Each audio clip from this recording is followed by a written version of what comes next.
할렐루야. 반갑습니다, 여러분. 옆에 계신 분들하고 우리 인사 나눌까요? 사랑합니다. 사랑합니다. 아주 밝은 벚꽃이 만발했어요. 여러분, 꽃 보러 다녀오셨어요? 아까 우리 인도자께서 말씀하셨지만, 자, 못 보셨다면 오늘 꼭 나가보세요. 소그룹 시간에 나가보시는 것도 좋을 것 같아요.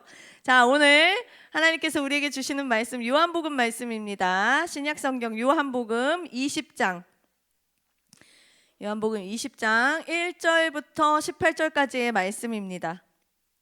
여러분, 엣지 있는 통독 그 교재 다 가지고 다니시고 계시나요?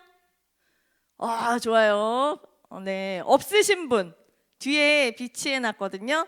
안 받으신 분 계실 것 같아서 가져왔으니까 안 받으신 분 손 들어주시면 드리도록 하겠습니다. 우리 진성 형제 없죠? 자, 부장님 주시고요. 또 없으신 분? 자, 여기 승혜 자매님 없으시니까 여기도 하나 주시고요. 네, 또 없으신 분? 집에 있어요 하시는 분들이죠, 다?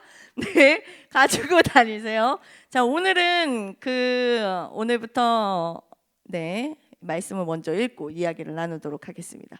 자, 1절부터 18절까지의 말씀 제가 한 절 여러분 한 절 교독하도록 하겠습니다. 안식 후 첫날 일찍이 아직 어두울 때 막달라 마리아가 무덤에 와서 돌이 무덤에서 옮겨진 것을 보고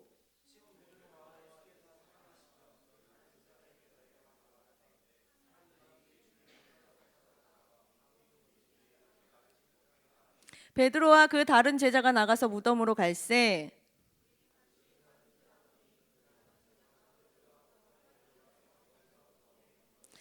구부려 세마포 놓인 것을 보았으나 들어가지는 아니하였더니 또 머리에 쌌던 수건은 세마포와 함께 놓이지 않고 딴 곳에 쌌던 대로 놓여 있더라. 그들은 성경에 그가 죽은 자 가운데서 다시 살아나야 하리라 하신 말씀을 아직 알지 못하더라. 마리아는 무덤 밖에 서서 울고 있더니 울면서 구부려 무덤 안을 들여다보니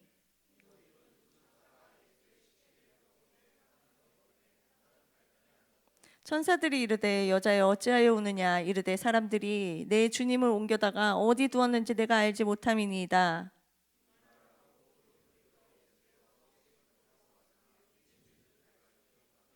예수께서 이르시되 여자여 어찌하여 울면 누구를 찾느냐 하시니 마리아는 그가 동산지기인 줄 알고 이르되 주여 당신이 옮겼거든 어디 두었는지 내게 이루소서 그리하면 내가 가져가리이다.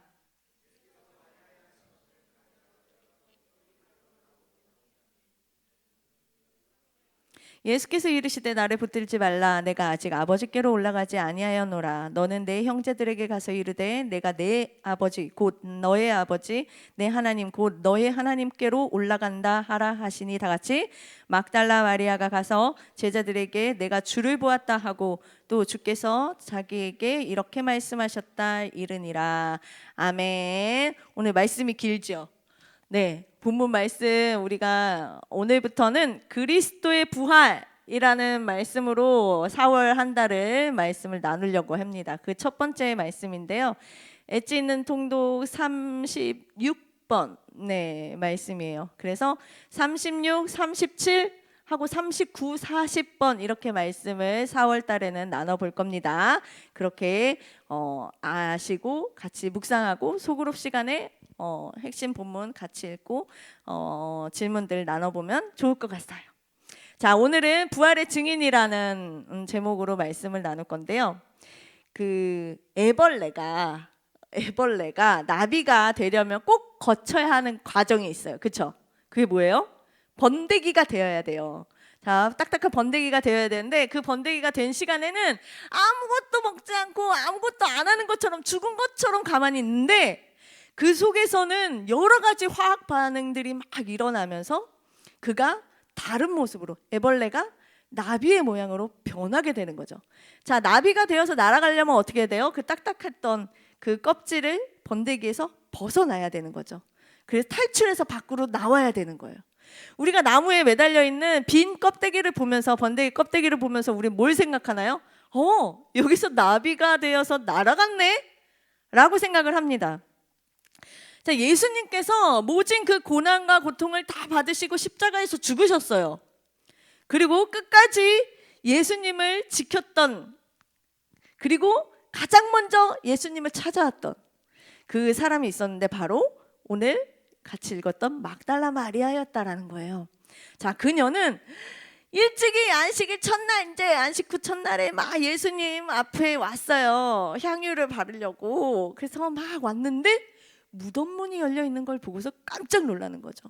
자, 이 무덤이 장정 대여섯 사람이 굴려서 넘겨야 하는, 굴릴 수 있는 그렇게 커다랗고 무거운 돌인데 그게 굴려진 거를 보고서 예수님의 시신을 도둑 맞았다라고 생각한 거예요. 그러고서 제자들한테 달려가는 거죠. 자, 빌라도가 이 예수님의 죽음에 대해서 십자가에 못 박으라 이야기도 했지만 그러면서 그 무덤을 임봉하라고 빌라도가 명한 거예요.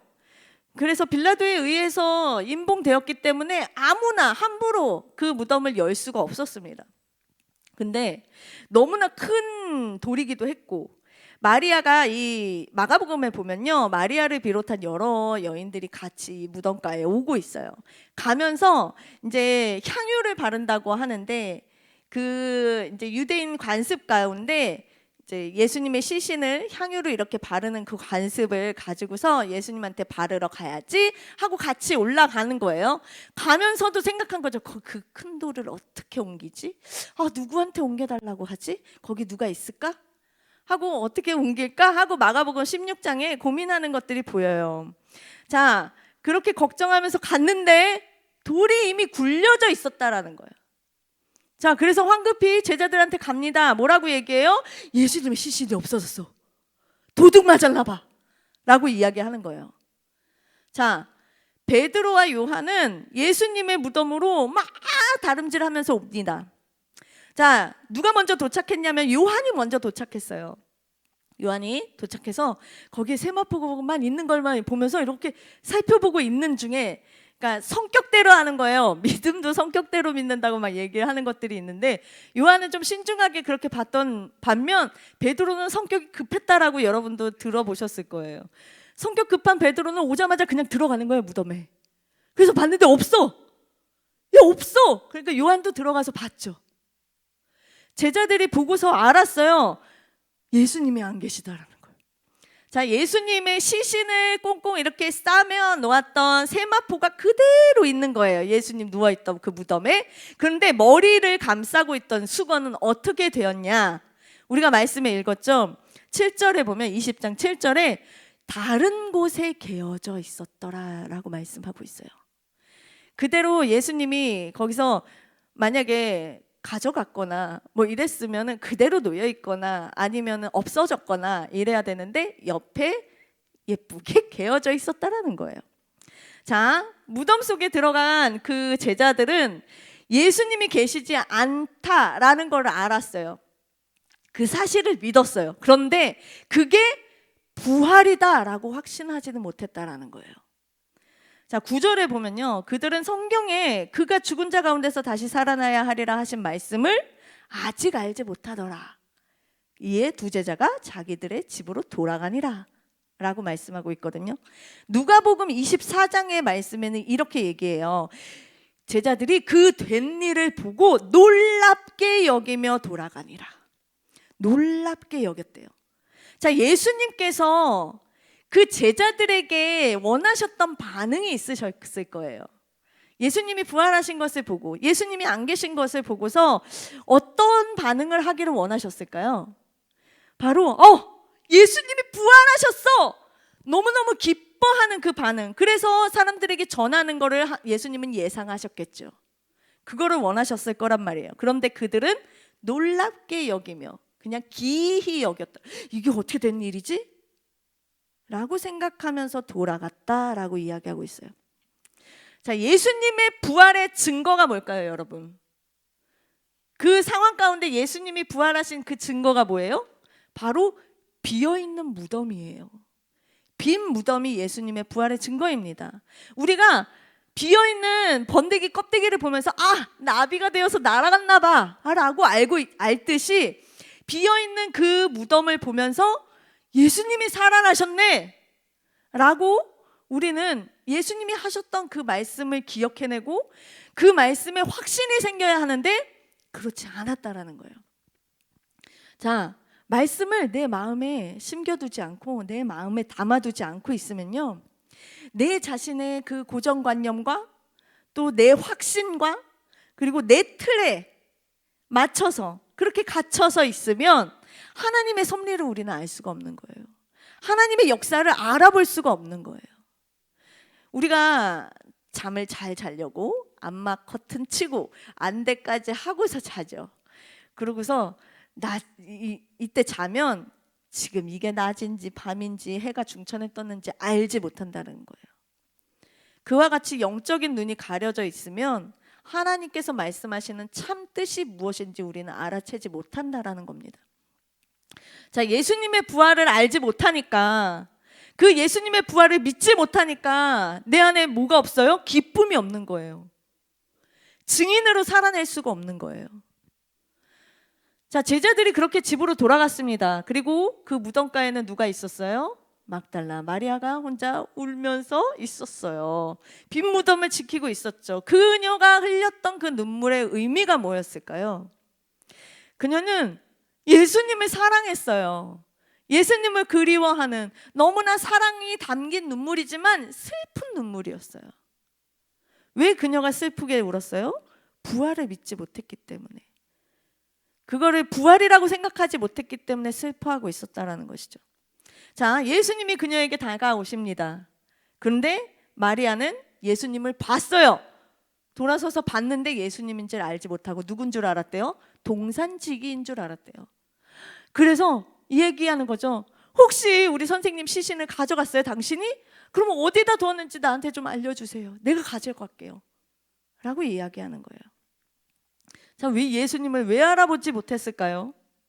예수님을 봤는데 왜 예수님을 알아보지 못했을까요? 예수님이 부활의 몸이기 때문이기도 했지만 마리아는 예수님을 죽은 자로 생각한 거예요. 죽었는데 살아날 거라고 생각하지 못했던 거죠. 이미 죽었다라고 생각했기 때문에 살아계신 예수님을 보아도 예수님 부활했다라고 여기지 못했습니다.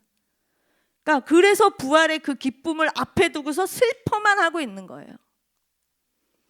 자, 부활의 분명한 그 증거 앞에 슬퍼하는 것은 이미 주신 것, 그리고 이미 얻은 그 증거들을 확신하지 못한다라는 것입니다. 자, 마리아나 그 많은 제자들이나 믿을 만한 그 증거들을 적게 받았을까요? 예수님이 적게 주신 걸까요? 그들이 믿지 못할 만큼? 자, 예수님은 이미 그들에게 수많은 이적과 기사를 행하시면서 다 보여주셨어요. 그리고 계속해서 말씀하셨어요. 내가 죽을 거고 다시 부활할 거야 라고 말씀해 주셨어요. 알려주셨다라는 거죠. 가르치셨는데 그들은 예수님의 말씀의 그 가치와 그 의미를 제대로 알지 못하고 있었다라는 겁니다. 자, 여전히 예수님의 시신이 없어져가지고 낙심하고 있는 그 마리아에게 살아나신 그 예수님이 먼저 찾아와 주셨어요. 그리고 마리아야 라고 불러주시는 거예요. 자, 위로하시고 그에게 사명을 주십니다. 자, 예수님은요, 마리아뿐만 아니라 지금 여기 앉아 계신 우리 모두에게 동일하게 먼저 찾아와 주시는 분이에요. 나에게 내가 믿음으로 살아낼 수 있도록, 이 세상 가운데 믿음 가지고 살아낼 수 있도록 나에게 먼저 찾아오시는 분이 바로 우리 예수님이세요. 자, 예수님은 나에게 찾아오시고 또 나에게 믿음 주시고 소망 주셔서 또 은혜를 주시면서 다시금 말씀으로 살아날 수 있게, 그렇게 살아갈 수 있게 해 주신다라는 거예요. 우리 창세기 2장 막 이렇게 보면요, 맨 처음에 최초의 아담이 그 에덴 동산에 그 너무나 탐스러운 선악을 알게 하는 나무의 열매, 그 선악과를 따먹죠. 그리고서 숨어버려요. 그 숨어있는 아담을 누가 먼저 찾아요? 하나님이 먼저 찾아오시는 거예요. 하나님이 먼저 찾아와 주시고 아담아 하고 부르시는 거예요. 아담아 아담아 부르시면서 찾아다니시는 건 또 하나님이 먼저 하셨어요. 예수님이 걸어가실 때 저기 예수님이 오신대 라는 이야기를 듣고 멀찌감치 또 가까이는 못 가겠어. 멀찌감치 떨어져서 나무 위에 올라가서 예수님을 이렇게 바라보고 있었던 삭개오에게도 예수님은 먼저 찾아가셨다라는 거예요. 그리고 그의 이름을 불러주셨죠. 예수님은 내가 다시 일어날 수 있기를 원하시기 때문에, 내가 다시금 예수님과 함께 즐거워하는 삶을 살길 원하시기 때문에 나에게 먼저 찾아와 주시는 거예요. 아멘이십니까? 여러분들에게 먼저 찾아와 주신 거예요. 여러분이 예수님 앞에 먼저 간 것이 아니라. 자, 오늘 여전히 나에게 먼저 찾아와 주시고 내 마음의 문을 두드려 주시는 그 주님을 만나기를 소망합니다. 그리고 나를 위로하시고 또 나에게 소망을 주시고 나에게 사명을 주시는 그 부활하신 예수님을 만나는 시간이 되기를 축복합니다. 자, 예수님은 마리아에게 부활의 증인으로, 첫 증인, 그것도 부활의 첫 증인으로 그 마리아를 삼으셨어요. 그녀는 어떤 사람이었냐면, 자, 누가복음 8장에 보면 그녀를 이렇게 얘기를 해요. 7 귀신이 들려서 7의 귀신이 그 안에 들어와 고통 속에 있을 때 예수님께서 그녀를 고쳐주셨어요. 그래서 그 이후로 고침받은 뒤로 예수님을 이렇게 따라다녔던 여인이에요. 우리는 중요한 메시지를 이렇게 들을 때 누구의 메시지가 굉장히 내 마음속에 박히냐면요, 영향력 있는 사람의 이야기가 굉장히 내 안에 쏙쏙 들어와요. 그래서 입시에 대해서 얘기할 때, 우리 다 입시를 다 지나봤잖아요. 자, 수능 공부하고 막 그랬을 때 입시에 대해서 이야기를 하는데 저 사람의 이 얘기는 신뢰도가 높아, 신뢰할 만해 라고 이야기하는 건 수능 만점 받은 사람의 이야기들을 막 하잖아요. 그러면 저 사람 저렇게 했대 라는 것들이 우리는 굉장히 솔깃하면서 들어요. 그러니까 누구를 강사로 초대한다 그러면 그 분야에 굉장히 전문가들을 우리는 초빙하겠죠. 그리고 광고를 보면 광고주들이 왜 개런티를 많이 주면서 유명한 탑 유재석을 왜 광고로 쓰려고, 모델로 쓰려고 할까요? 그만큼 듣는 사람들한테 있어서 메시지도 물론 중요하지만 메시지를 전하는 메신저의 역할이 크다라는 것을 인정하고 있는 거예요. 이 예수님께서 부활하신 이 사건은 굉장한 사건이에요. 놀라운 사건이에요. 인류를 변화시키는 사건이에요.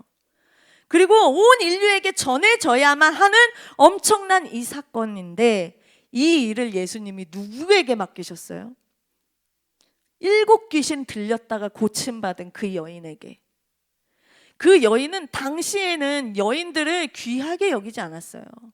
인격적으로 제가 그 당시에 태어났으면 여기 서서 마이크 들 수도 없어요.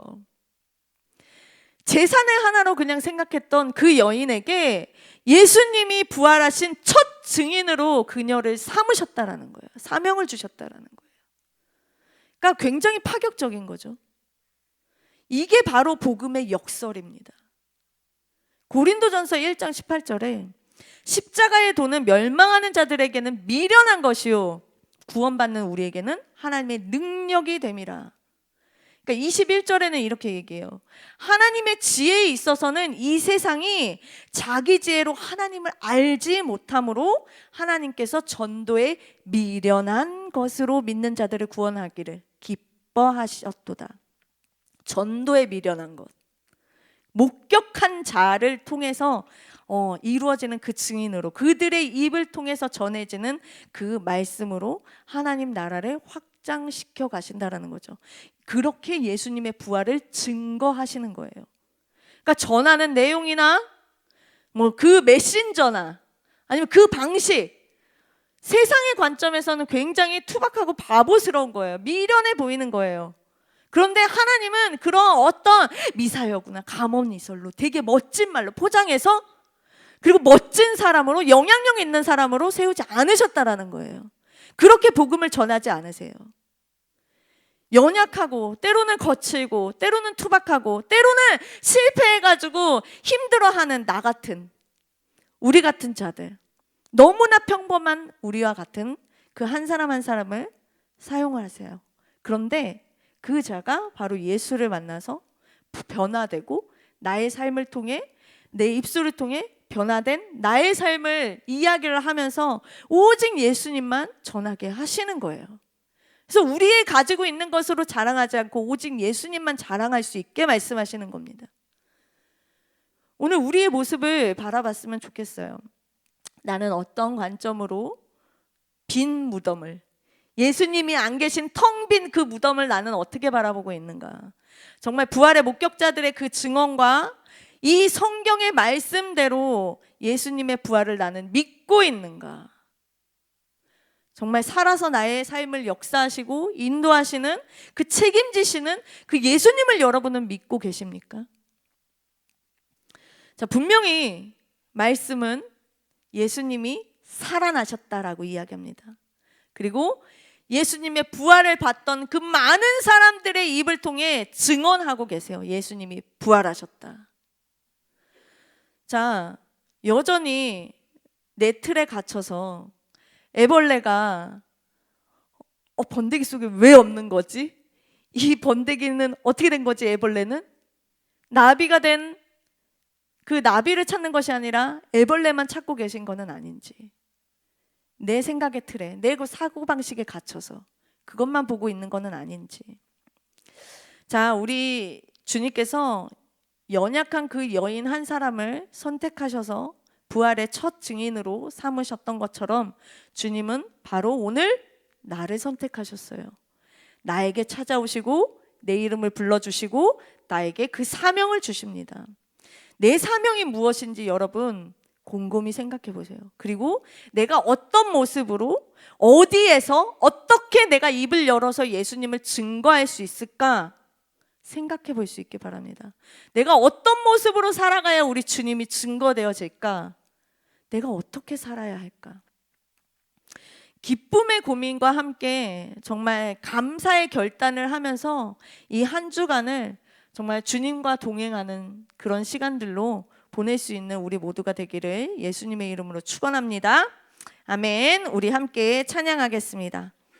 다시 일어나 찬양할 건데요.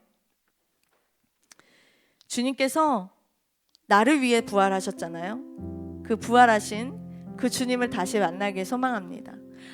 다 들었어. 나 알아. 나 예전에 열심히 했어. 예전 믿음으로 살아가는 거 아니에요, 여러분. 지금 내 신앙으로 살아가는 거예요. 지금 내 신앙으로 천국 가는 거예요. 예전에 내가 그랬던 그 자리 사모하세요. 물론. 그리고 다시 그 뜨거웠던 마음 다시금 내 마음 가운데 심어주세요. 다시 뜨거운 그 성령의 불이 타올라서 주님을 만나고 내 입술을 열어서 주님을 증거할 수 있는 삶 되게 해주세요. 먼저는 증거하기 전에 내 안에 증거되어지게 해주세요. 내 마음이 변화되게 해주세요. 나를 회복시켜 주세요. 다시 일어날 수 있게 해주세요. 하고 찬양하고 기도할 수 있는 우리가 되길 소망합니다. 나는 내 마음의 복음이 흥했던 곳에서 다시 아버지를 만나길 소망합니다. 나는 내 마음의 복음이 흥했던 곳에서 다시 아버지를 만나고 주님 내 마음의 연약한 눈물의 끝에서 또 나를 반겨주시네. 다시 고백합니다. 나는 내 마음의 복음이 흥했던 곳에서 다시 아버지를 만나고 아멘. 주님 내 마음의 연약한 눈물의 끝에서 또 나를 반겨주시네. 생각했던 그의 부르심 다시 나를 회복해 하시네. 다시 일어나 주를 예배함이 내 모든 기쁨이 되리. 그의 기쁨 되어 삶의 모든 순간을 주께 다 내어드리리. 나는 내 마음의 복음이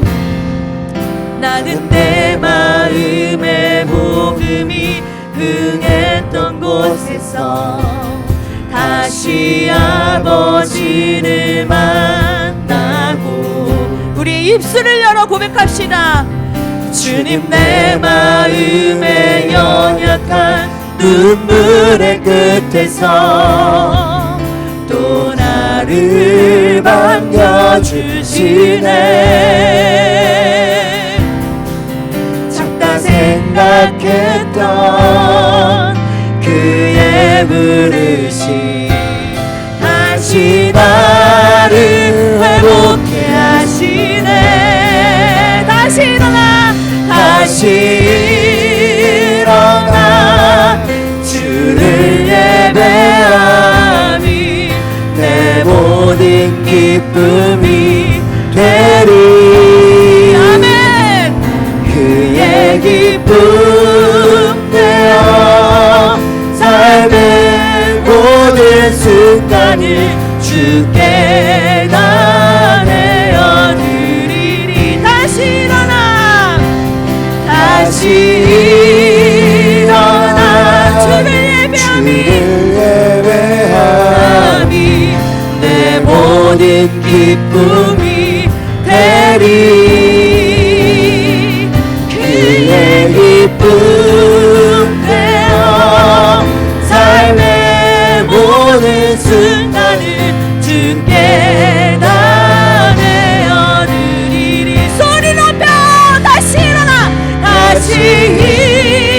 일어나 주를 예배함이 내 모든 기쁨이 되리.